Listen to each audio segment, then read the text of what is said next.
Hey there, Pro Church Media community, this is Jason again. In this tutorial, we're going to create a really awesome isometric text animation in After Effects using some built-from-scratch isometric shapes, text pre-comps, and a bunch of built-in effects. While it may look a little complex, it's deceptively simple to pull off and offers tons of creative possibilities. So let's jump right into it. Okay, so we're here inside of After Effects, and we're going to start with a new composition command on the keyboard. I'm going to call this cube, make it 1500 by 1500, 24 frames a second, and 15 seconds in duration. Hit OK. And let's start by just creating a background layer. Just make sure your rectangle tool is selected by hitting Q on the keyboard. I'm going to make mine pure black, and then just draw a background layer, and maybe just rename this to background, and then just lock that off.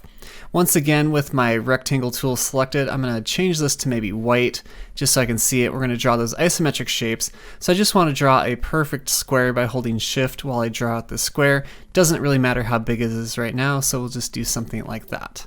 Okay, so now we want to dig into the actual rectangle transform tools rather than the transform of the layer itself. So just make sure you twirl this down, then twirl down contents, twirl down rectangle, and then twirl down transform rectangle 1. And we want to go to the scale, make sure we unlock these, and then for the vertical scale, which is the second one, you want to do 86.6 exactly. And so it's going to squish it down like that. Now we want to go to the skew and do 30.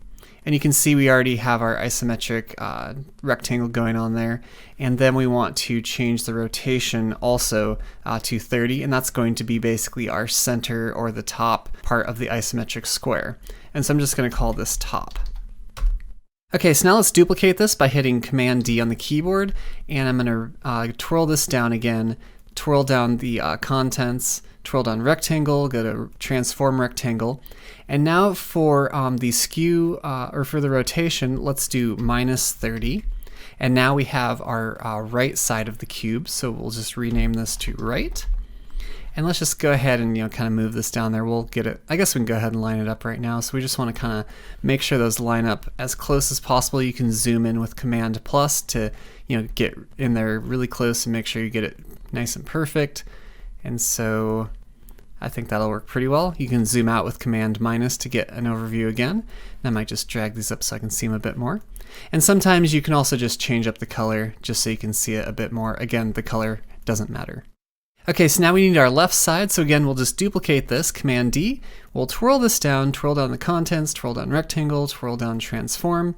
And then for the skew, we'll change this to -30.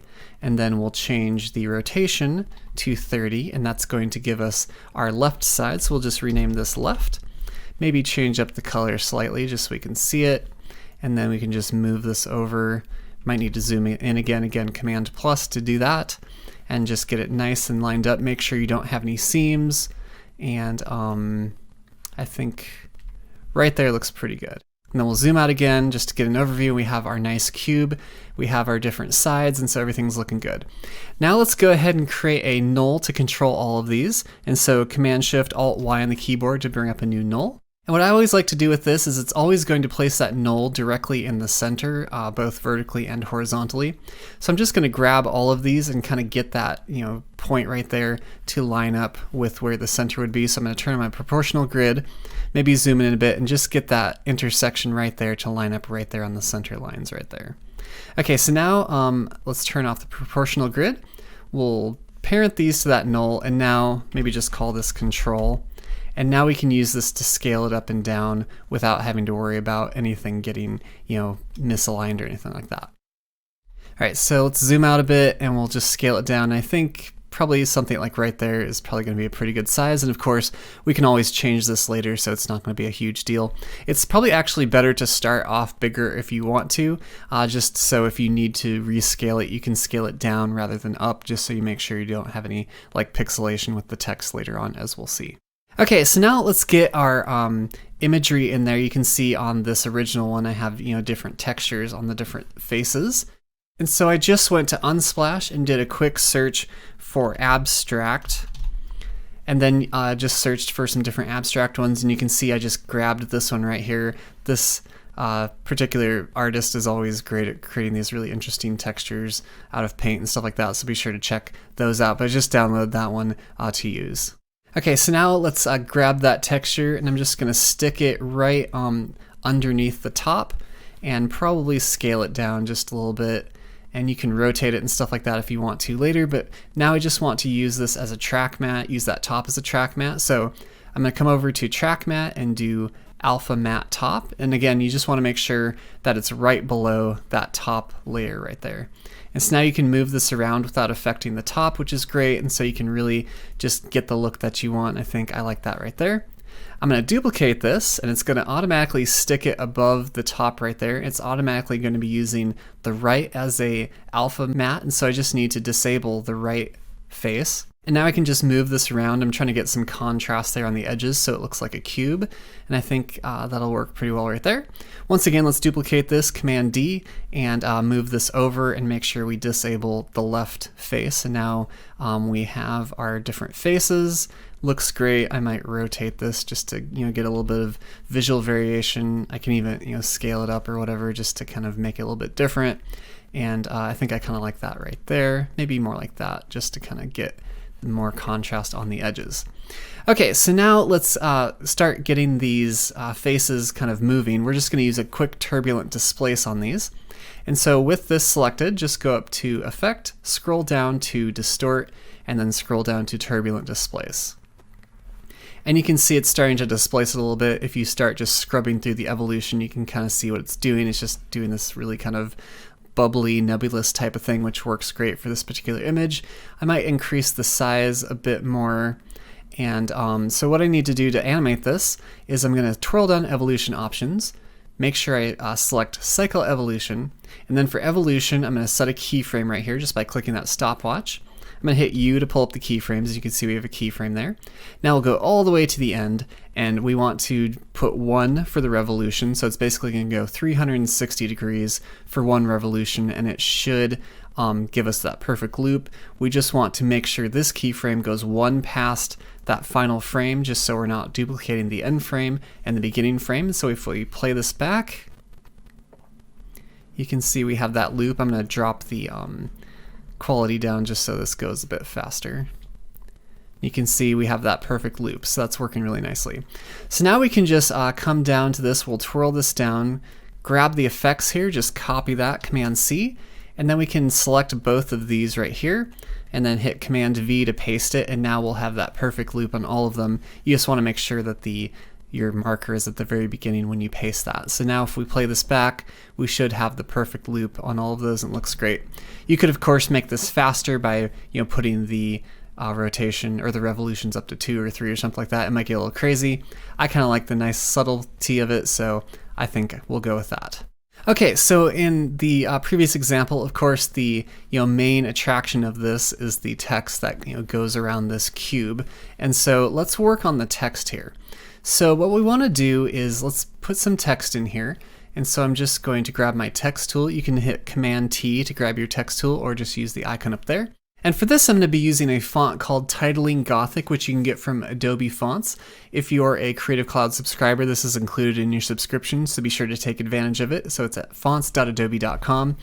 If you just do a search for Titling Gothic, it should pull it up right there. And then it'll take you to that page, and all you have to do is just sync them all. There's like 49 different ones, and so there's tons of different options to play around with. Just make sure you activate all those fonts. It'll sync them to your computer. You don't even have to restart After Effects. It's really great. Okay, so with our type tool selected, I'm going to just click in here, right here, and I'm going to use the phrase, Jesus, I trust in you. And so just type in Jesus, comma, I trust in you.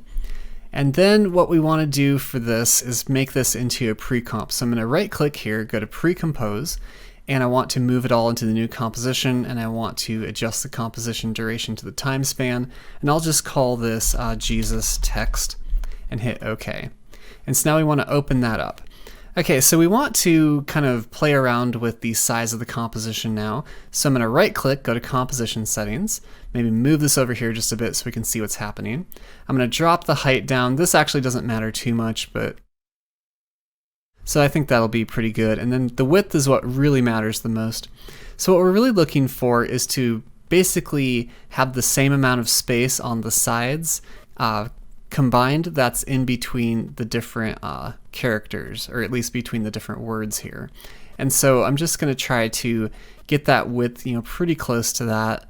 And so I think we'll try something like that. And I think I'm going to just go to my align tool and just make sure that's horizontally aligned. And I think it's probably still just a bit too much space on the sides, so I'm just going to keep pulling this in a little bit, and I think that'll work right there. Okay, so now we need to get our animation going. So let's put a new adjustment layer in there, Command-Alt-Y, and we'll call this Motion Tile. And now let's go up to Effect, scroll down to Stylize, and then choose Motion Tile. And we want to set the output width to something like 200 or 300. 300 is probably safe. And then for the tile center, just click your stopwatch here. Make sure you're at the beginning of your composition. And then let's move all the way to the end. And we want to just slide this horizontal movement over. And we're basically wanting to, have this be exactly the same at the end, so it'll loop.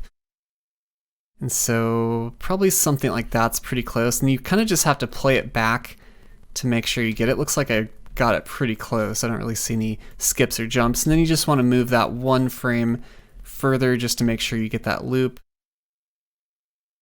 Okay, so now we can actually close this off if we want to. We can go back into our cube, and you can see that pre-comp is working exactly as we want it to. Let's make sure we have the loop. We have the loop, and so that works great. Okay, so now we want to get this text to basically follow the same isometric planes that we have with our cube here. So let's go up to Effect, scroll down to Distort, and then choose Transform. So let's go to Skew, and we'll just change this to 30.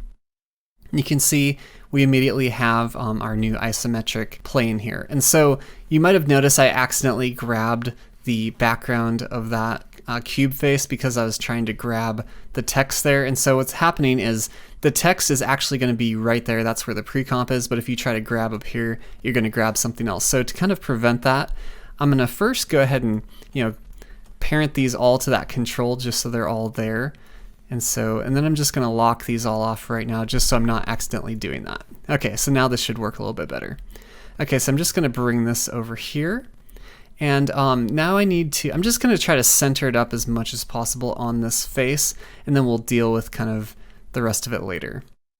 All right, so now we need to actually retime this because we're going to have to retime our text to get it to look right. And so you want to right click on this, go to Time, and then choose Enable Time Remapping. And we'll go all the way to the end. And instead of that one right there, you want to set another keyframe and then delete this furthest one.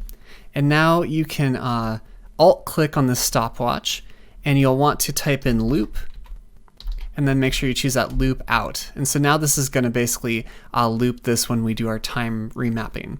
Okay, so now let's go ahead and duplicate this, Command-D, and instead of a skew of 30 for this one, let's do a skew of -30.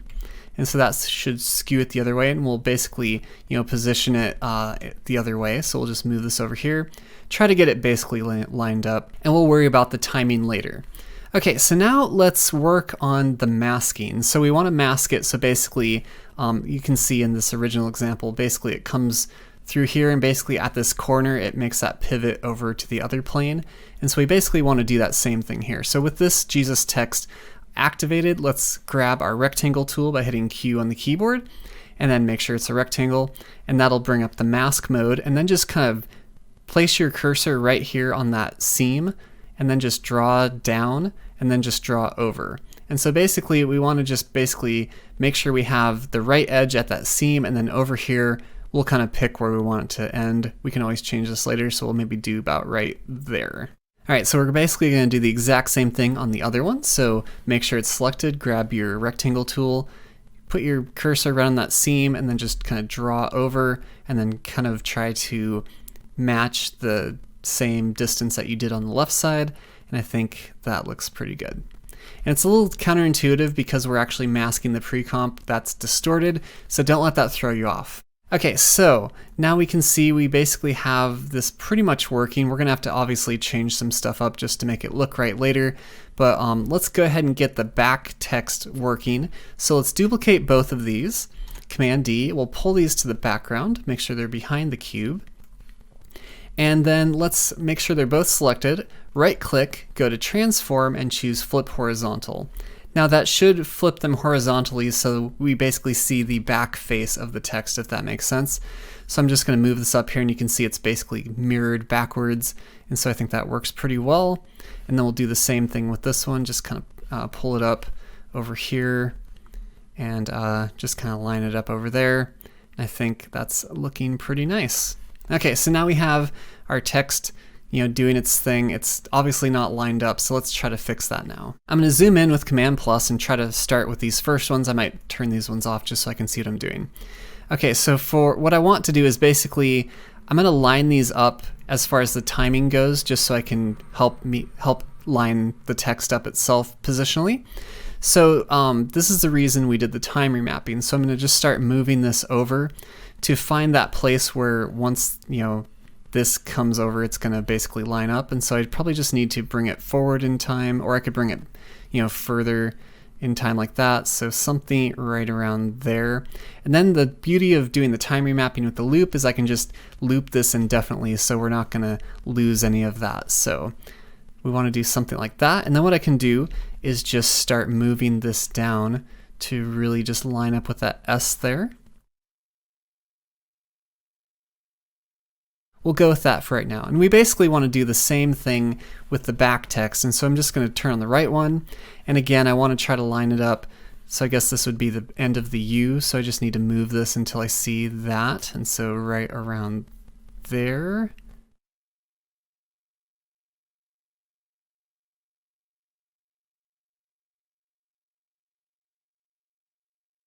Because you're basically trying to make it look like it's rounding that corner as much as possible. Yeah, there we go. I think that's it right there. Just to make this feel a little bit better, I'm also going to add some masking back here like I have in this version, just to make it look like it's catching the shadow of the back part of this cube. And so what I did for this in this particular example is pretty simple, is I just made some shapes which had some masks on it, and so we're just going to do that real quick. So once again, just grab your rectangle tool by hitting Q on the keyboard, and just draw a rectangle. Doesn't matter like how big it is or whatever, something like that'll work pretty well.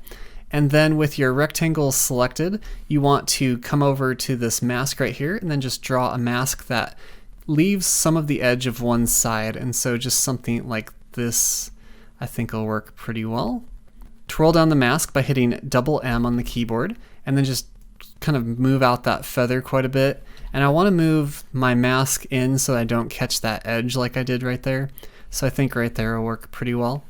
And then let's go ahead and just rotate this so we kind of mostly match the angle of that plane. We'll move this over here. And I think for this one, I just did an alpha inverted mask. And so I'm just going to call this shadow. And we need to move this down below above these pieces of text. And so I think this is the right one right here. We want to change this to alpha inverted. And so now you can see we're catching that shadow right there. And we can, the great thing is we can move this closer, further back, so we have complete control over it, which is really nice. I think right there will work pretty well. Then I'm just going to duplicate this and then right click, go to transform, flip horizontal, and then let's turn that back on just so we can see it. We'll rotate it to kind of match that same plane on the other side, just like that. Put it above our text, move that above that last one right there, alpha inverted, and we have the same effect going on. We can move it, adjust it as we need, and now we have our great looking text here. Okay, so I think everything's looking great. If we play this back, you can see we have our nice seamless motion going on. Let's see what it looks like if we go for that loop and make sure everything's looping properly. And it looks like it is, so everything's great. And we could stop right here, but let's push a little further. So I think this is actually a little big for my taste. So I'm going to go ahead and just parent all of these pieces of text and the shadows, basically everything but the background, to that control layer. So just make sure you parent them to that control layer. And now we can just scale this down. And since we're scaling it down, we're not going to lose any resolution on the text. And so that's why it's always good to start off bigger than smaller, just because you can always scale it down without losing any of that resolution. In my original example, I had this interesting orb on top of here, so let's just do that real quick. I mean, it's basically just a circle, so just hit Q a few times on your keyboard to bring up your circle tool. Let's just make it white, and then we'll just draw a circle here. And we want to make this basically look like a sphere, so let's just kind of put it right there in the center.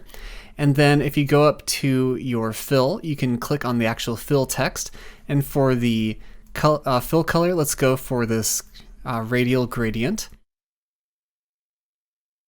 Let's just call this orb. And then I'm going to grab my circle tool again by hitting Q in the keyboard, and then just draw a oval down here. This is just going to be a shadow that the orb is going to be casting. I'm going to make this fill just be a solid color and just make it like a darker color, and then maybe just set this to like multiply or something like that. And then let's go up to Effect, go to Blur and Sharpen, go to Gaussian Blur, and then just blur it out just a little bit, just so we have a bit of a blur on that shadow. And there you go, pretty simple. And I might drop the opacity down a little bit, just to kind of play around with it. It's going to depend on your background image. And then for our orb, let's give it some glow. So we'll go up to Effect, go down to Stylize, and then choose Glow. And then let's just drop the threshold down quite a bit, bump up the radius quite a lot, and we can drop the threshold down maybe a little bit more. Just kind of trying to get a nice balance between glow and probably don't need to mess with the intensity too much. Maybe I'll not have the intensity so high, just something like that. I like that nice highlight there in the center. It makes it feel a little more orbish. Okay, so we are actually pretty close to being done with this. Now it's just a matter of just stylizing it and adding some more interesting effects in here. And so one thing I wanted to do in this was to add some other cubes just to give it a little bit of depth. And so this is actually pretty simple. I'm going to go ahead and take these this control and all these different layers right here, and I'm going to recolor them to just like purple or something like that. And then I'm going to duplicate them with Command D and move them down below all the purples. And let's go ahead and change the color to something like green, just something to stand out quite a bit more. And since those are all parented to that control layer, we can move that around, and we can scale it down and just kind of position it where we want to, maybe something like that. The great thing is all the animation and stuff that we've already done is still going to be applied to that. And so I might just put that down over there. And then I'm just going to move some of these around just so it looks different from the other one. And so you can see we still have complete control over everything, which is great. And so you can make all these interesting modifications without having to, redo everything, which is a really nice feature. And so that's one of the reasons I like to use track mats and use pre-comps and all that kind of stuff. And so, yeah, we'll do something like that. Alright, so there we go. We have all the different cubes in there. We still have the seamless loop going on. Everything's behaving exactly as we want it to. I think that just because I'm probably going to accidentally click all these things if I don't lock them down, I'm just going to lock down pretty much almost everything in here just to kind of finish this out. So now all that's really left is to stylize this with some background textures and some overlays. So let's start with the background textures. I have a few textures that I got from Creative Market which I think work really nicely. And so I'm going to start by adding this black screen all the way at the bottom here. And I might just scale it down a little bit. And I think I'm just going to put the blend mode to add. Let's maybe drop the opacity down to 70. I guess since it's a pure black background, it doesn't matter, but that's okay. I also have this great old film texture, which I thought was really nice just because it has these fun parallel lines, which I can use to follow the angle of these isometric shapes. So I'm just going to rotate this and try to line up those angles right there. And so something like that, and maybe scale it up a little bit. And that'll help also give it some like perspective and some depth and things like that. And so I think that looks pretty cool. Let's change this to maybe like luminosity or something like that. This is something that you just kind of have to play around with until you get it. I probably went through like 15 different blend modes. I'm going to put this to 95%, and I think that looks pretty good. Make sure these are all the way at the beginning. Now I want to add some nice simple animated overlays just to give it a nice grungy kind of organic feel to it. So if you go to prochurchmediauniversity.com/toolkit, you'll find a bunch of design elements and tools for any of your creative projects, whether they're for print, for stills, for screen, for animations, for video. There's tons of great stuff here. If you scroll down and go to Dust and Scratches. It's just a really great collection of different subtle dust and scratches, animated textures that are really subtle but just add a nice touch to your video projects. So from that pack, I'm going to use 3 different textures, and so the first one is called Coarse. I'm just going to stick this right on top, and I'm going to change the blending mode to Lighten. And so that'll basically get rid of all the black, and anything that's light will kind of show up, and it's going to be pretty subtle. You can see a little bit of coarse textures there, which is exactly what I want. I don't want it to be too crazy. I just want it to be very subtle, so I think that works really nicely. Next is one called Scratches. I'm just going to stick that on top of Coarse. And for this one, I'm just going to drop the opacity down quite a bit, maybe to like 16 or 18 or something like that. And then I'm going to set the blending mode to Soft Light. It's going to darken everything just a little bit, but also give me those nice scratches there, which is going to really just add some nice texture to it. The last one I'm going to use is called Streaks. So I'm just going to stick that in there. Maybe set the opacity, let's leave it at 100. Let's set the blending mode to Soft Light. And then I want to use an effect called Unmult. So if you go to Effects and Presets right here and just type in Unmult, you'll see this one right here. Just double click that.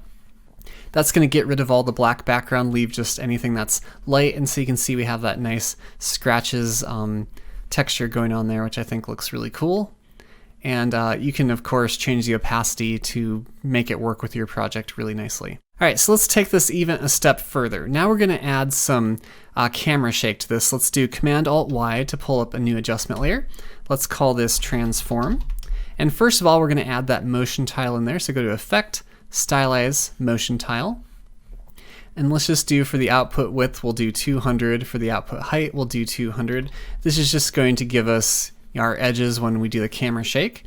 And then let's also add a transform effect. So we'll go to Effect, Distort, Transform. And for this one, we want to go to our position. Let's just Alt-click there. And that's going to give us our expression here. We're just going to type in a quick wiggle expression. Let's do wiggle. And then you can hit Enter to pull up those brackets, and then do 8,5. So basically, this is how many times per second, and then this is how great the effect, or the amplitude of the effect. So it's basically going to be affecting it 8 times a second with an amplitude of plus or minus 5, whatever this value is. And so I think that'll work pretty well. And as we look at this, you can see we're starting to get that nice camera shake going on. So that's a quick way to do that. And the motion tile is helping to clean up those edges really nicely. Now let's add a quick RGB split. We'll do another adjustment layer, Command-Alt-Y. Let's call this RGB split. Then let's go to Effect, scroll down to Immersive Video, and do Chromatic Aberrations. I think this is only in After Effects CC 2018 and newer, so if you're using something older than that, you might not have this, but Immersive Video Chromatic Aberrations. So you can see we're starting to get that nice chromatic aberration, the RGB split there. And so for the aberration red, let's put this down to like 0, and we'll do the same thing for blue. And then we want to Alt-click here, and we'll do our wiggle again. Let's do wiggle, hit Enter, do 8,1, and so basically 8 times a second with a value of plus or minus 1. So that's gonna be pretty subtle. We might need to do more. We might need to actually move this up to maybe like 5 or so, just so we get something. And we can change the fall off distance to not be so far away, or we could, let's see, we want to definitely go the other way, so put that down to 0.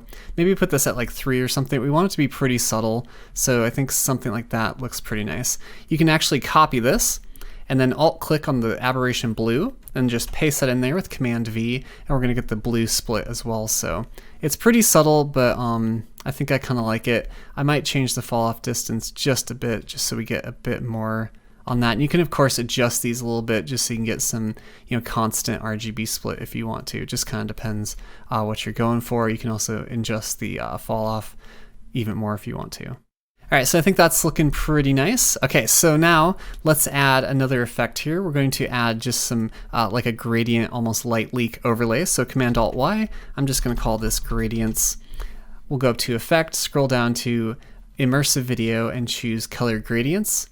And you get these nice color gradients going on here. I'm going to put this down to 7, and for the gradient blend, I'm probably going to pull it up a little bit. I don't want it to be all washed out, but just something kind of subtle like that I think looks pretty good.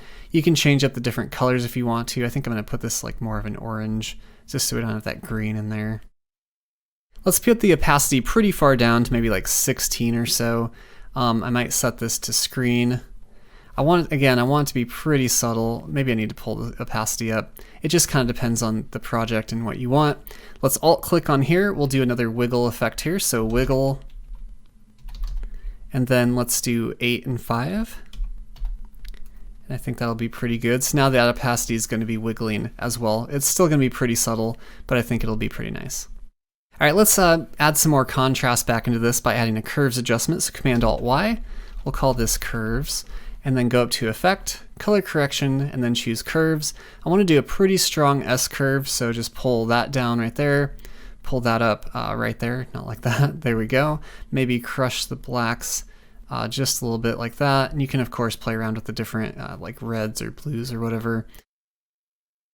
All right, so now let's add some glitch to this. So Command-Alt-Y to create another adjustment layer, call this glitch, and let's go up to Effect, Immersive Video, and choose VR Digital Glitch. All right, so now that's probably more than I want. So what I want to do is come down to this distortion, and I'm going to change the color distortion to go down pretty low. Let's do something like that, and we'll do the same thing for the X and probably for the, I might pull up the Z just a little bit. And then for the distortion rate, let's put this down a little bit too.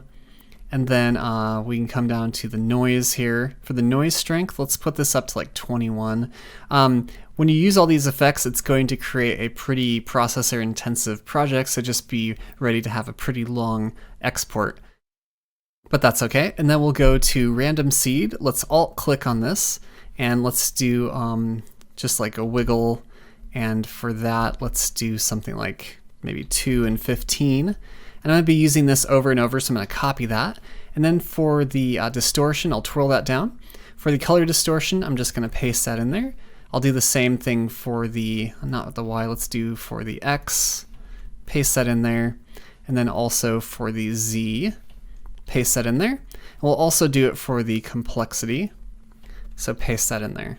And then maybe also for the rate. So we're basically going to be adding a wiggle effect to all these different parameters. And so basically what it's going to do is sometimes it's going to glitch, sometimes it's not, and you can kind of see what's happening there.